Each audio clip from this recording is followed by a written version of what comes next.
This is the Authority Company Podcast, conversations with leaders who are designing the future. Hola, I'm Joe Pardavila, and most people spend their Sundays bracing for Monday. Today's guests, Missy Forlani and Melisa Soydinc, asked a simple question that flips that mindset. What if Mondays were something you look forward to? They're the co-authors of TGIM, Love Your Work, Love Your Life, Love Your Mondays, a book built on real stories, research, and practical strategies to help you align what you do with who you are. Their work challenges the idea that fulfillment and success sit on opposite sides and instead shows you how to bring them together. This is a conversation about finding your sweet spot, leading with purpose, and building a career and culture where you stop wishing away 1/7 of your life. Missy, welcome to the show. How are you? I'm fantastic, Joe. Thank you so much for having us.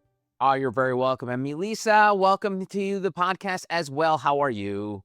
Hi, Joe. Awesome. Thank you so much for having us. So excited to be here. You're very welcome. And so I want to start with you, Missy, because for years I remember working in a job and there was this whole attitude of like TGIF, like counting the days to the days of the week. And it's like, and not that I was always one of the people who was like, drinking the company Kool-Aid and like everything's great at work and, who cares about the weekend. But there is this weird mindset, and I think this is from Western culture. I don't think Eastern culture embraces this at all, from what I understand. But where did this whole idea come from of counting the days of the week till Friday? Missy, how did we get here? Yeah, right. Listen, to start off, I'm a big proponent of TGIF. Like, I love Fridays too, and I love the weekends, but I also love every day.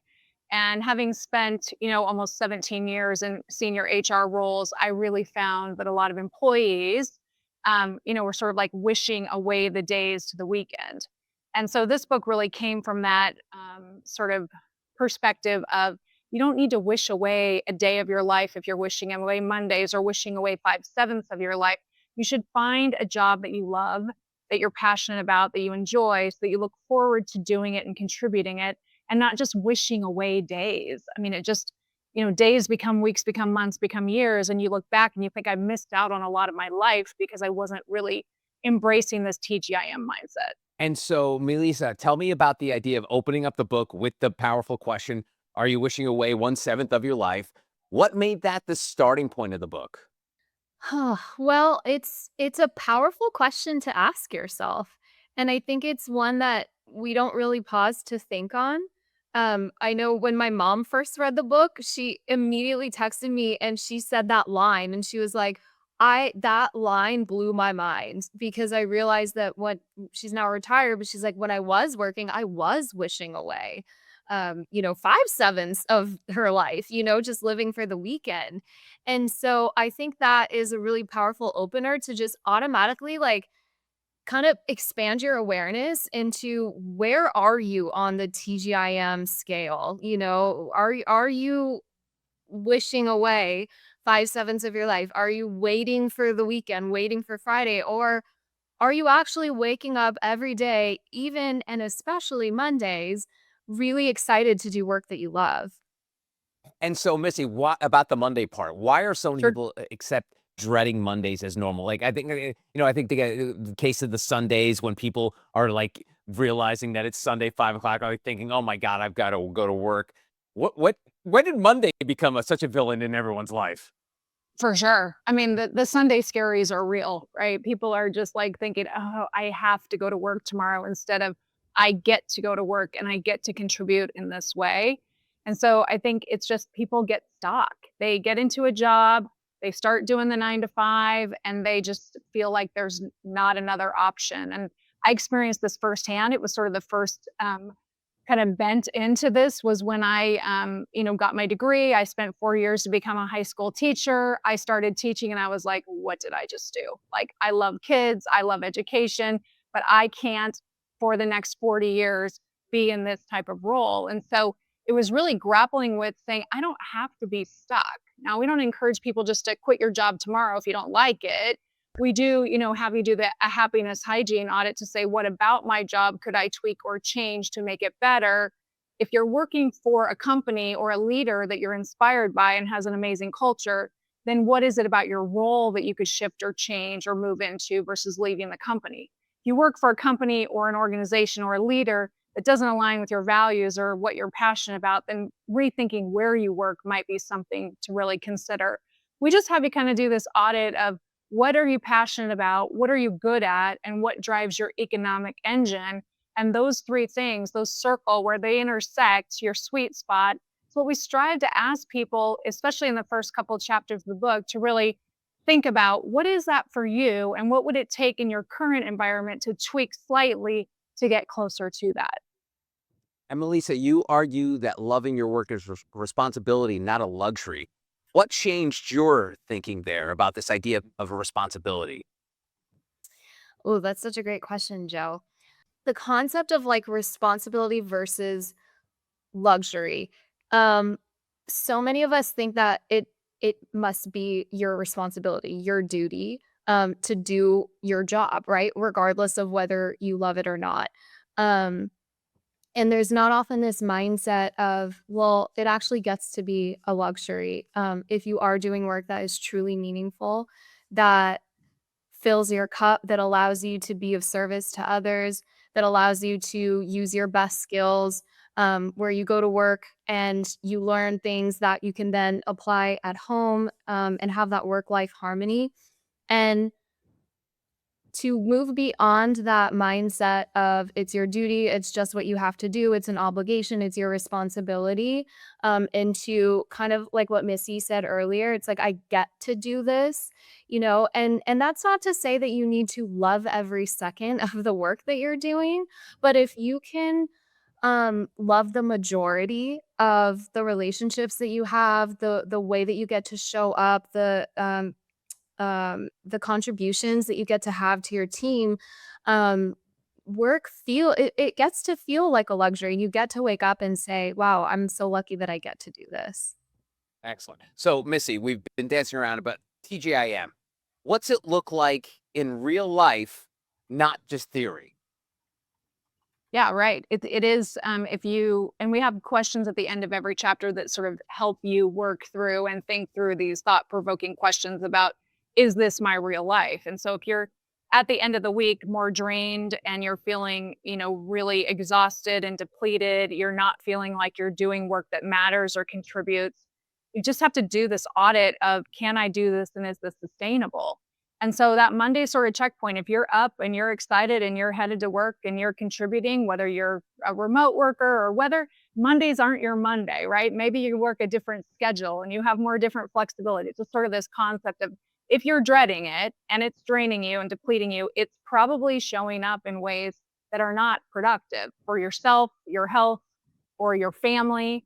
I mean, you're probably coming home or being at home and being negative, exhausted, not fun to be around because it's just draining you. And so, if it's impacting your relationships, if it's impacting your health, if you're staying up at night and you can't sleep because you're just thinking about work, it's time to really get clear about what you need to do to tweak that or pivot in a way that you can really feel like I am engaging and embracing my life and I get to do this. I don't have to do this. And Melissa, that almost touches upon the idea of work-life balance, which I think a lot of people say is either bogus or they really embrace it. But the problem is if you truly embrace it, you don't really look at the nuance of it. You almost look at it as black and white. Work-life balance means at 9 a.m. I start to work and then 5 p.m. I'm done. But we're all human beings and there's no switch we could turn off if, like Missy said, you had a bad day, then you bring it home. How does this TGI mindset help with that, like that separation of being able to do everything I need to do at work, loving it, but then not bring in because inevitably something's wrong is going to happen at work unless you work in fairyland. I'm not sure if there's any jobs available there. I think AI is going to take all those jobs. But what happens to that work-life balance in this TGIM mindset where you're able to leave a lot of that stuff at work? That's a really great question, and I think the problem with the concept of work-life balance is kinda right there in the name where it almost assumes that, like, work and life are opposing forces, and when you see it that way, you kind of, become constantly at war with yourself, right? Like, you're watching the clock, you're treating work like it's something that you need to recover from, and that's really exhausting, and that honestly doesn't work. So TGIM really kind of flips the script on that, and instead of asking, "How do I keep work from ruining my life?" You get to ask, "How do I build a work life that actually adds to who I am?" Because when you love what you do, when you're aligned with your purpose, when you're really energized by the work that you get to do, you really don't come home drained and needing to detox. You come home fulfilled, you come home present, you bring a better energy to your family, to your loved ones. It's not just like the leftovers. Um, but that being said, TGIM also isn't about like working 24/7 or having no boundaries. It's really about that integration, not the separation. So it's about being really intentional with your time, with your energy, so that work is fueling you instead of depleting you. Nice. And then, Missy, in the book, you talk about the sweet spot framework. How should someone start identifying theirs? Yeah, it's a really simple framework. We borrowed it from Good to Great, Jim Collins' book, where he talks about the headshot concept. And he was really the foremost leader in this space about helping companies align with what they're great at, but also individuals. And so that headshot concept literally is, and there's a whole page in the book about it where you draw the three circles and where that intersects, that sweet spot is really the things you can and should be focused on doing. So it's your passion, it's what you're good at, and what you can make money at. And we just kind of tell people it's not a hobby. I always kind of think about like things like I'm passionate about and I love to do. Like I'm learning how to play golf. I'm not very good at it. I can't make money at it. It's a hobby, right? The same with poker. I play poker. I'm fairly good at it, but I can't make a living on it, right? So those are hobbies, things that you can and should, you brainstorm all the things that you're good at. And if you're not quite sure you can make money at it, start it as a side hustle first. Do your day job. Sarah Blakely's a big inspiration of mine. She's the inventor of Spanx and Snakes, and she started selling fax machines, and she was working all these jobs, and she ended up like on the side working on her business until at one point it could, flip over. And so I think it's for people like do the things that you love. Maybe at some time you can monetize them to really be able to provide for you and your family. But there isn't this like this or that. It can be both. And so, Melisa, what is a trick question? What's a sign someone is close to their sweet spot, but not fully there yet? They're almost like on the periphery of that Venn diagram circle in the middle. Like, what do you think is stopping people from actually getting into that sweet spot? Ooh, love that. Okay, so a sign that someone's close to the sweet spot but not quite there. I would say they're probably saying things like, I have a good job, or like, I can't complain, or, it pays the bills, right? And look, like that's not nothing, right? Like that's further along than a lot of people oftentimes, but I think there is a difference between just being content and actually being fulfilled, right? There's a difference between like, this is fine and this is it, So when you're close, but you're not fully there, you're comfortable, but maybe you're not growing, right? Like maybe you're not waking up with that fire. Maybe Sunday nights feel meh, okay, but Monday mornings aren't exactly exciting. You're kind of just you're getting through the week, you're going through the motions instead of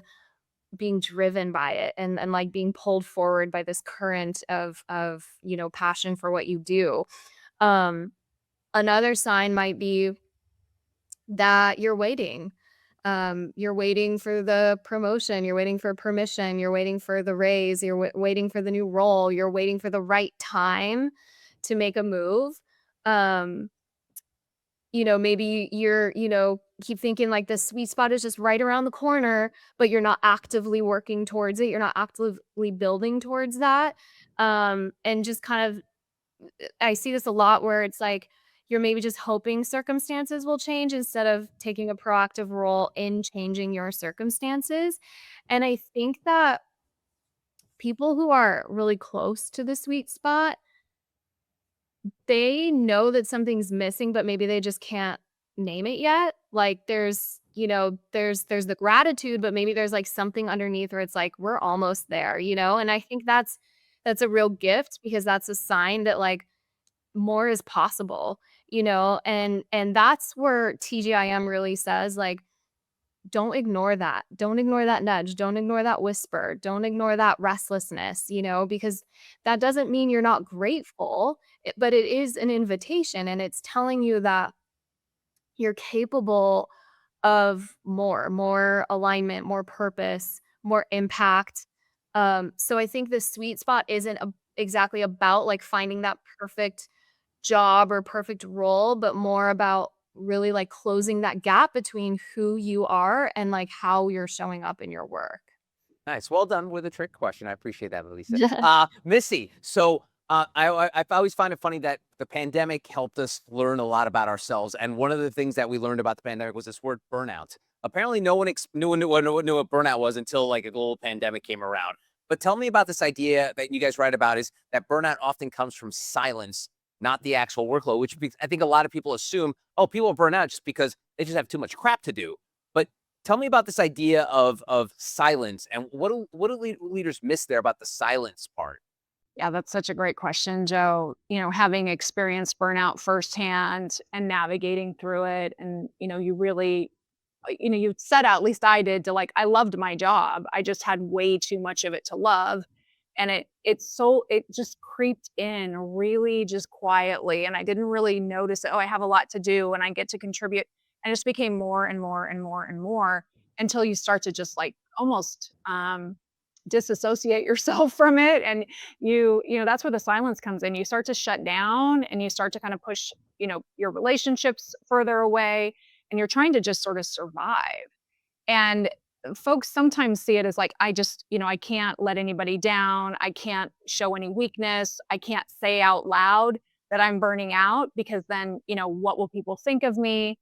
And it's more just a realization, especially as leaders and even individuals, like putting your own oxygen mask on first is critically important for yourself to be able to show up for others, to be the best version of yourself. And so it's not a sign of weakness to say I'm burning out. It's a sign of being very aware of what those signs are and the things are that are causing that discontent or causing you to be really frazzled or fried, and getting clear with like, what does that mean for me to get my arms around this so that I can prevent that from happening? And as leaders in organizations, we need to be looking at our people and asking, are you okay? And how are things going? And looking for some of the signs, because people are not going to raise their hand, not very many of them, to say, I'm completely burnt out and I can't do this anymore.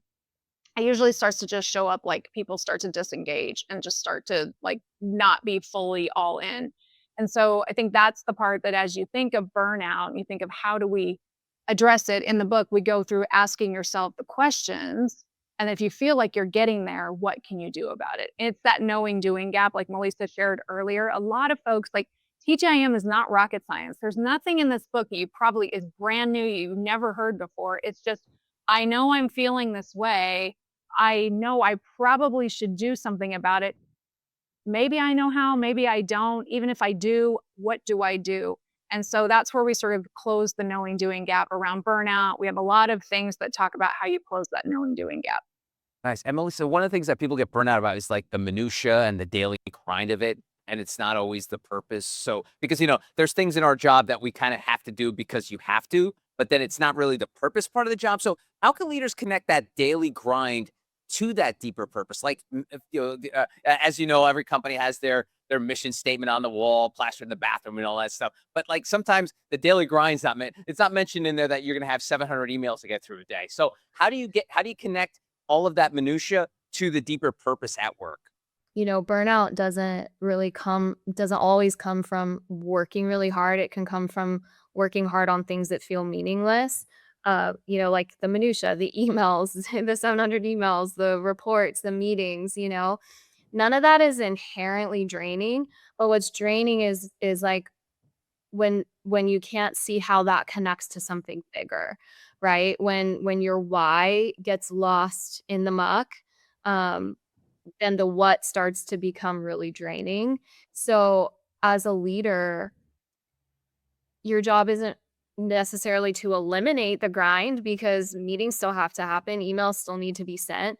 But it is to kind of illuminate and like consistently connect the dots that maybe others can't always see. Like for example, the spreadsheet that someone's updating, like that's not just someone inputting numbers. Like, that's actually the data that's helping the team make better decisions, right? Or a complaint that someone's handling. Like, that's actually a chance to turn, um, a negative perspective or a frustration into loyalty. So the key is, I think, that you can't just say it once and expect it to stick. You can't just put it up, in the break room and expect that people are going to be inspired by it, because people forget. And the daily grind really, it does have a way of like burying meaning under the urgency, the daily urgency. So I think leaders get to be really relentless about pulling purpose like back to the surface repeatedly and consistently and creatively and genuinely. um and that's key too, because it has to be real, right? Like, people, you can smell performative corporate speak purpose from a mile away. So if you as a leader don't actually believe that the work matters, then your people won't either. And so it's important as a leader to connect to your own why, um, first, before you can really help anyone else find theirs. And then I think there's another piece to this, and that it's around helping people see their role in the bigger picture. Not just the company's mission statement, but like their specific value that they bring, their specific contribution. Literally saying like, because of what you do, this happens. That's really what transforms some of these like daily minutia tasks into what feels like contribution, and calling too. And the grind doesn't go away, right? Like, these things have to happen, but when people know and believe that their work matters, when a leader is consistently giving that feedback and pulling them back into the why, when they can see the thread between like the mundane tasks and like their meaningful contribution, they get to really feel empowered, and they get to own that too. And so it creates better engagement for your teams as well. Awesome. That leads me to my trick question for Missy now. Now it's your turn, Missy. The Right. difference between engagement and real fulfillment at work. Because I think that's one of those things where people feel like, oh, if you're engaged, that means you are fulfilled. But it's not necessarily true. So tell me about those differences, engagement and fulfillment at work. Sure. I love that. Is a trick question now. I love that though, Joe. Well, it's your turn, You know, Missy. Yes. I know, right? Well, engagement really is the start, right? You need to be engaged before you can be fulfilled. And so it's sort of the starting point of, if you're doing work that's connecting to what matters, that connects to the bigger vision, like Melisa shared, if it connects to the your contributions out into the community and out into the world, you can be really engaged at work. The fulfillment part comes with what's the impact and what's the legacy? How will this be longer lasting? And when I think of leaders, the primary role as a leader is to help grow others and help them be successful. And that's really what we champion TGIM about. If you want to create cultures and organizations where people are engaged and fulfill, you need to connect the work to what matters and their why. And so there's a poem in the book called The Dash, written by Linda Ellis, and we share it with teams and with individuals. And when you dive into that, it's really about, what do people say about you at the end of the day, at the end of the month, at the end of your career, at the end of your life. And that legacy piece is the fulfillment piece. So if you're thinking about, how will I be remembered? How will people talk about me, the contributions that I made? That engagement part starts, but then the fulfillment part comes from, is this going to be part of my legacy? Is this something I want to be remembered for? So I think connecting the dots for folks on that, like, I'm so excited you're so engaged in this, and I want you to continue to feel like you're being fulfilled. What is your calling? Where do you do your best work? How can you have lasting impact? Not only for your colleagues and the relationships and the company, but for the greater, like for your family, for the community. I'm curious what your thoughts are on that. Yeah, I would say that I think the idea of fulfillment is sort of like the cherry on top, because I think, like you said, if you can't be engaged, you're never going to get to fulfillment. I think it's one of those things where you need to give people viable work so that they feel like they're doing a purpose. And again, all the stuff they have to go through in their jobs, because everyone's going to have that. No, if you're a CEO or you're like an intern, there's going to be assignments that you're probably not going to be happy about. But at the end of the day, if you're fulfilled on if that's all fulfilling your mission, that's the thing. But Melisa, on that note, how, the idea of like everything kind of like leading to the end, like everything connecting to that. Leaders sometimes have a problems, and I think you alluded to this earlier about like communicating how this has to do with this.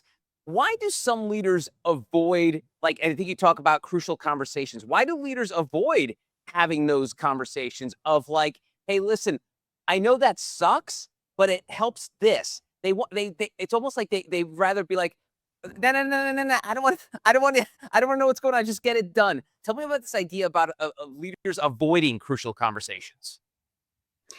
Yeah, absolutely. And I'm sure Missy has a lot of insight on this as well because she is amazing with really facilitating these kinds of crucial conversations. Um, I think that maybe leaders avoid this because, well, let's see. Okay, the brutal truth, they're probably prioritizing their own comfort over their people's growth, you know? It sounds harsh, but it's true. It is uncomfortable to have these conversations.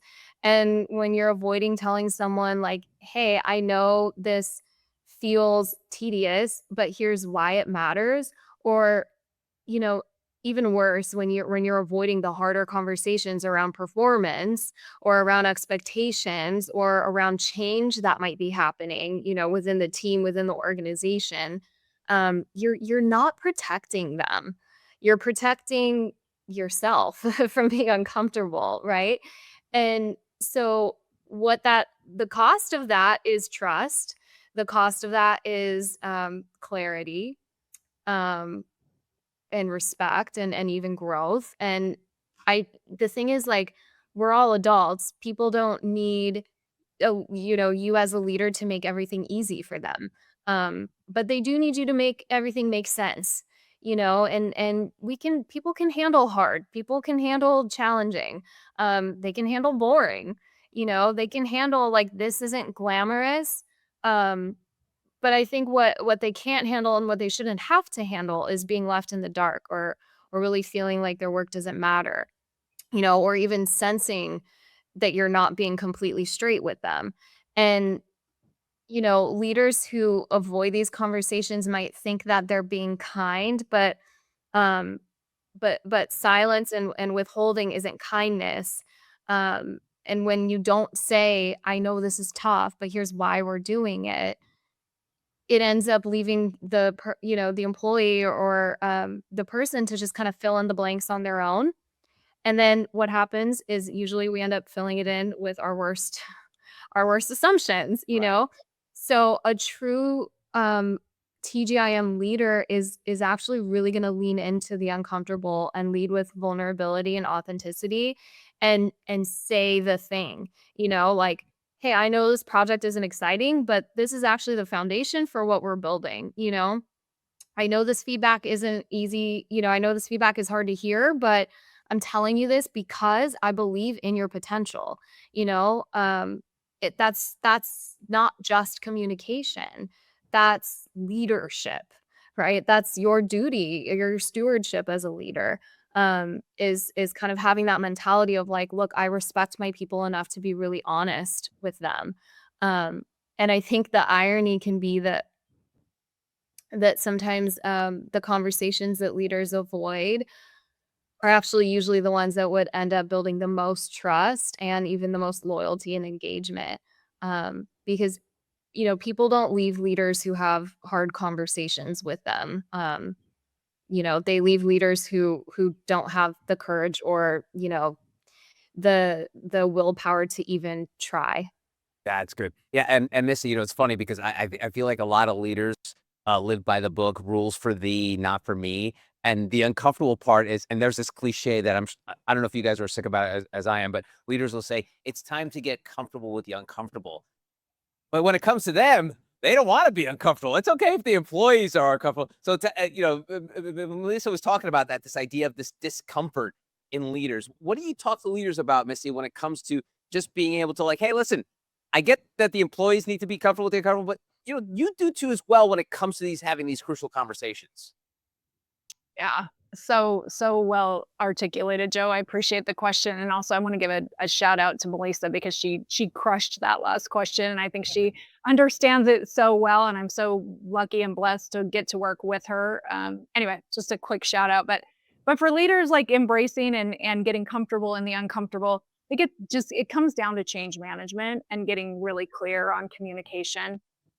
And that, as leaders, sort of the higher up in the organization that you go, sort of the more you need to be able to embrace ambiguity and be able to flex and pivot and see the big picture. But for your team members that are you're getting work done through them, they need more clarity, they need more consistency, they might need more structure to see the vision and be able to apply it. And so this getting uncomfortable, being comfortable is really about bringing people on the journey. And so I'm a big fan of kind of the what's in it for, the what, the why, what's in it for you, and what's next to create a lot of organizational clarity for leaders. And then the whole crucial conversation, component of this is like leaders really want to create an environment where you can have this feedback loop where you give feedback and receive feedback. And by starting with, what could I do different or better as a leader to be a better leader for you is a really nice starter with your colleagues. It's a great starter with your boss as well. What could I do different or better to be a better direct report to you or a better contributor? And so the starting this feedback loop opens the door for courageous conversations because we're inviting it in. It also works really well in relationships with your partner, your spouse, your kids. Honey, is there anything I could be doing different or better to be a better wife to you? And my husband and I do this on the routine. I do it with our kids. They look at me like we're crazy, but like, is there anything I could be doing to be a better mom for you? Doing it at work. Is there anything I could be doing different or better to be a better colleague for you? Opens the door. And then, sort of, that next thing, when you really need to open the door to courageous conversations, is starting from a place of positive intent. So, I've noticed and I'm wondering are probably the magic phrase that I've used on repeat. The two things I taught every HR team member that ever worked for me: one, if it's not in writing, it didn't happen. And number two, it's using the phrase, I've noticed and I'm wondering, because you don't know what people are going through. And we jump to conclusions that it's worst case scenario. So to open the door to courageous conversations, hey, Joe, I've noticed and I'm wondering about, opens the door to start this from a place of positive intent. And it's not that leaders can't have the conversation, is they're not equipped with it. They sometimes, the more senior you go, you expect that can and will engage in courageous conversations. And I would say almost the opposite. You start to sort of like, somebody else will handle that, someone else will address that, when really your opportunity as a leader is to help people know and grow. I always go back to, people are not mind readers. They don't know until you tell them. And you can do it in a way that builds trust. You can do it in a way that it sort of extends this, I care enough about you to tell you this. And so that's sort of the when I think about courageous conversations and being uncomfortable in being comfortable, it's really about leaning into that. Nice. All right, cool. So I want to wrap up our conversation asking each of you the same question. So if someone is dreading Monday right now, what's the first action they should take this week? So I want to get two different takes on it. So Melisa, someone's listening to this maybe on the weekend, they're like, oh man, here comes Monday. I'm counting down. It's 12 hours of Monday, 10 hours of Monday. What's one action they can take right away? Let's see. Okay. The first action I would recommend is get honest with yourself about why. You know, before you go, start doom scrolling or diving into a pint of ice cream because you have the Sunday scaries.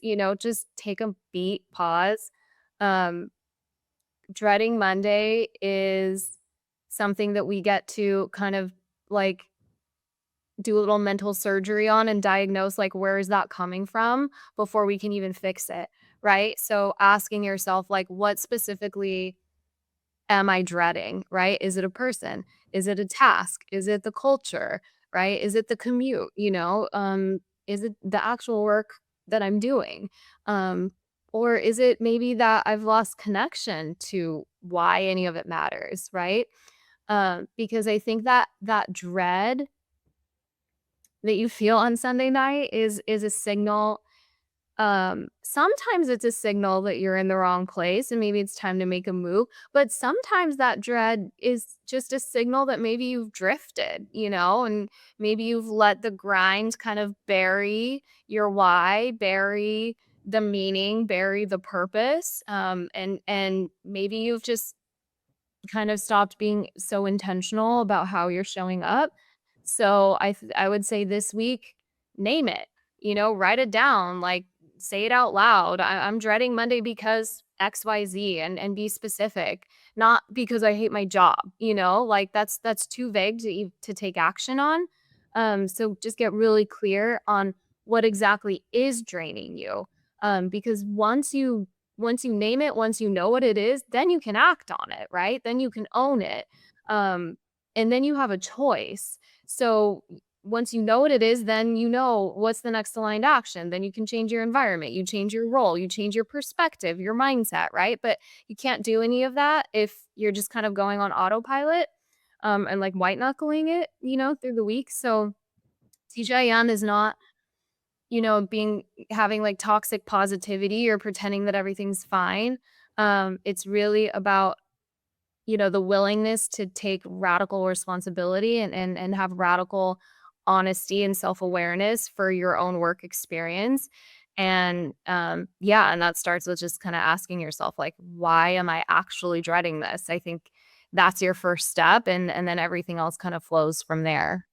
All right, Missy, I'll give you the final word. First actions after Melisa's actions. What's the next step they should take when it comes to, this idea of dreading Monday?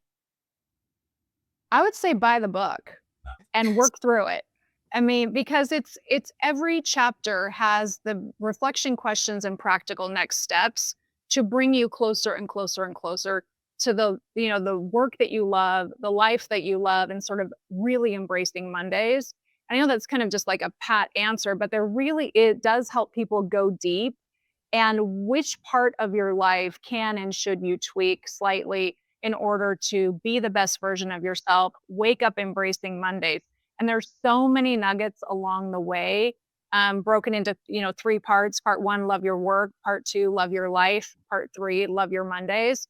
And so by working through it, I really think people can get on that path and find that journey. Is it because of burnout? Is it because I feel stuck? Is it because I work for a horrible boss? Is it because I, am not aligned with what's going to fulfill me? And asking yourselves along those questions and working through some really practical steps to help you move out of that is really, why we wrote it, right? We want people to live their best life, to be super happy, to love everything about their lives. So they're not wishing away 1/7, 5/7, or any of it, and say, I get to do this. I get to do this on Monday. Excellent. That's Missy Forlani and Melisa Soydinc. The book, TGIM, love your work, love your life, love your Mondays. Missy, thanks so much for the time. Really appreciate it. Thank you. Thanks, Joe. And Melisa, thank you as well. Thank you so much, Joe. It was a pleasure. And that's going to do it for this episode. If you want to find out more information about Missy, Melisa, or any of our other amazing authors, go to theauthoritycompany.com.